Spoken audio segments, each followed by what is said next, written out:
Nyanja TV habari.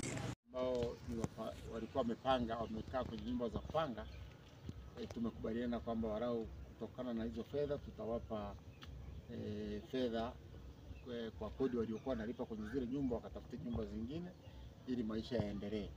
Lakini na hizi nyumba ambazo zimetoka zimechanika, bati mapaa yametoka, basi na zenyewe nazo tutawasaidia kwa haraka, lakini kwa kuwaletea vifaa, kwa maana mabati, nondo, misumari, mbao.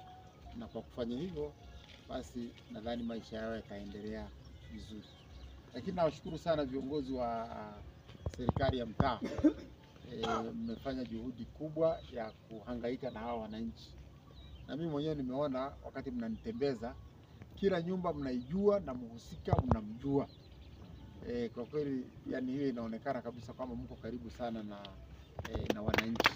Mimi nawapongeza kwa hilo, na mimi nimesema katika kipindi hiki nitakuwa karibu, pamoja na kwamba sasa hizi tunaendelea na vikao vya bunge, lakini nimesema nitakuwa karibu mpaka hili zoezi likamilike, nione kwamba basi kila ambacho tunakitafuta kwa wadau mbalimbali kinawafikia wananchi na